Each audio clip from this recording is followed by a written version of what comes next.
O caso Adalberto, o mistério do autódromo de Interlagos. A esposa de Adalberto chegou agora ao DHPP. Atenção, a polícia já tem uma linha de investigação. E eu vou colocar no telão aqui, ó, o Bernardo Armani está com a delegada Ivalda Aleixo, que para mim é hoje um dos principais nomes da polícia de São Paulo.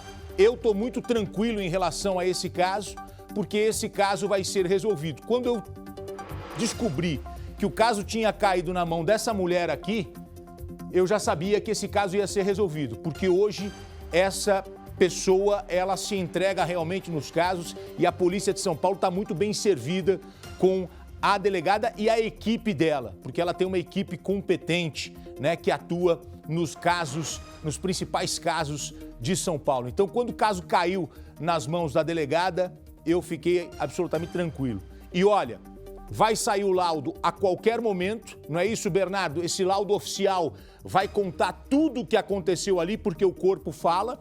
A polícia já tem linhas de investigação e a esposa chegou aí. Acredito até que para pegar os pertences do marido, mas também vai ser ouvida pela polícia. É muito importante que ela fale. Converse agora, então, com a delegada, com a doutora Ivalda Aleixo, por favor. É ao vivo, é o Cidade Alerta, é o jornalismo da Record. Olá, Gotino, olá a todos. Começar por essa informação de momento. A esposa do Adalberto, a Fernanda, nós vimos ela subindo aqui no Palácio da Polícia, indo até o Departamento de Homicídios, onde nós estamos.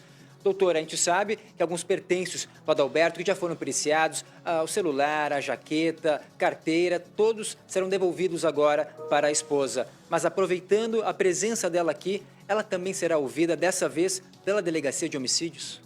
Olha, é uma oportunidade de falar com mais calma com ela, né? Porque primeiro tem um depoimento na agonia do desaparecimento, né? Onde está e o que aconteceu. Quando ela esteve aqui depois na terça-feira, rapidamente, em questão de respeito, né? Lógico, vai liberar o corpo, fazer as providências fúnebres, mas é só para conversar mais, ter mais algum detalhe. Mas o principal objetivo foi que nós entregássemos para ela e também comunicar a família, ela está com um advogado, o andamento das investigações, para que ela, com os pais, né, dele, saibam que a gente está trabalhando e como está avançando a investigação.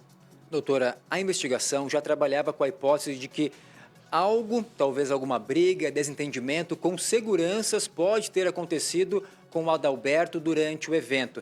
Essa agora seria, talvez, a principal linha nesse momento?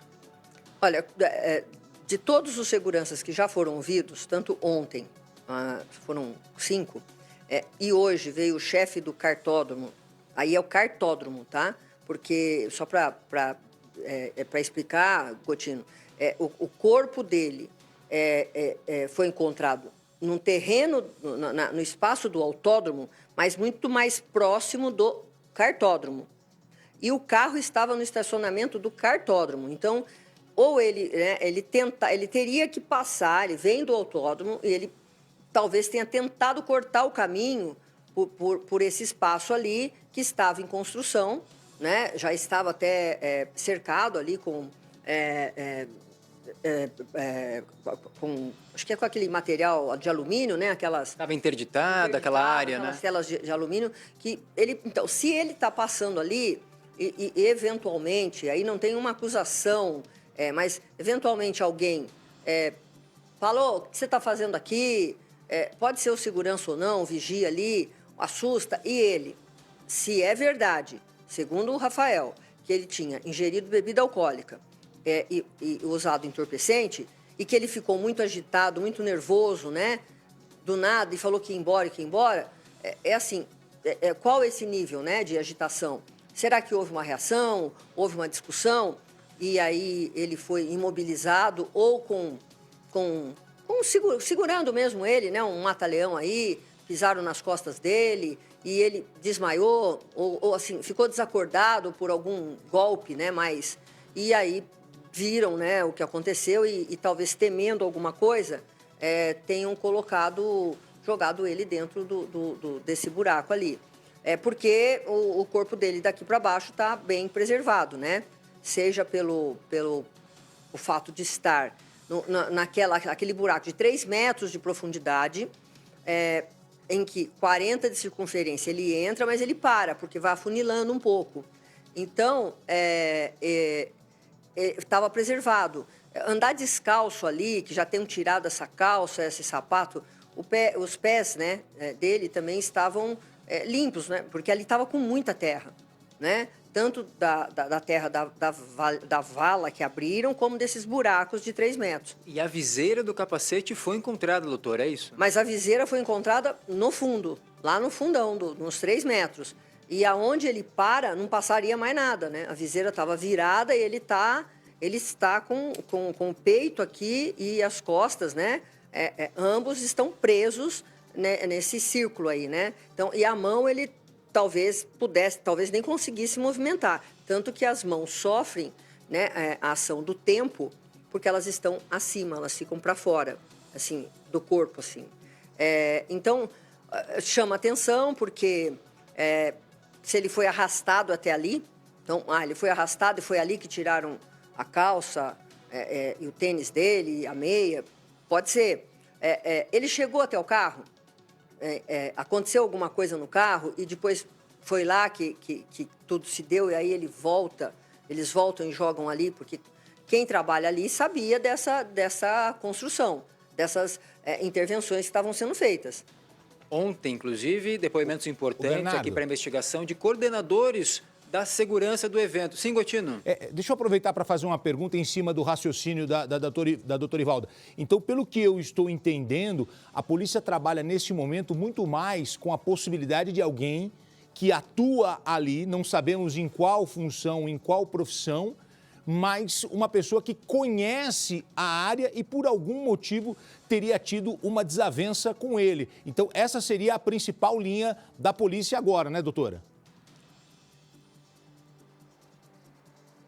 Exatamente, Coutinho. E eu posso, lógico, estar enganada, porque a gente não deixa de analisar nenhuma das possibilidades, mas é o mais viável, né, que ele tenha sido surpreendido ali, ou saindo de um lugar que não poderia estar, né, que é o portão ali, para dar acesso ao cartódromo, e aí, embriagado, talvez tenha se desentendido, e houve aí essa agressão que não deixou marcas, né? Isso também que a gente tem que a gente fica aqui, né? Todas as hipóteses que a gente vai, sentamos os delegados, o investigador fala, sim, mas ele não tinha nada quebrado, sim, mas ele não tinha um soco no nariz, ele não tinha uma marca, né, de estrangulamento, de nada. Então, infelizmente, é o laudo que vai nos dar a causa mortis. Nós vamos trabalhar em cima disso. E quando diz pessoas que estão ali, poderia ser também alguém que estava indo pelo mesmo caminho, tinha outros carros estacionados no estacionamento do cartódromo. Ele era uma pessoa conhecida, segundo consta, e por isso estacionou o carro ali. Só que ele andou mais de 1 quilômetro para chegar no evento. Então, para voltar, talvez bebeu, eu vou cortar caminho, eu vou parar aqui, vou parar para fazer xixi aqui, no meio aqui, escuro, porque já não tinha mais a pista de motociclismo funcionando. Ele pode ter cortado por ali e tentado pular, e aí ele foi surpreendido pelos seguranças. A nós agora, nós já ouvimos seguranças, todos forneceram os dados, celulares, contatos, nada de relevante. Então, nós estamos nos concentrando muito em 2 câmeras que nós aprendemos, né?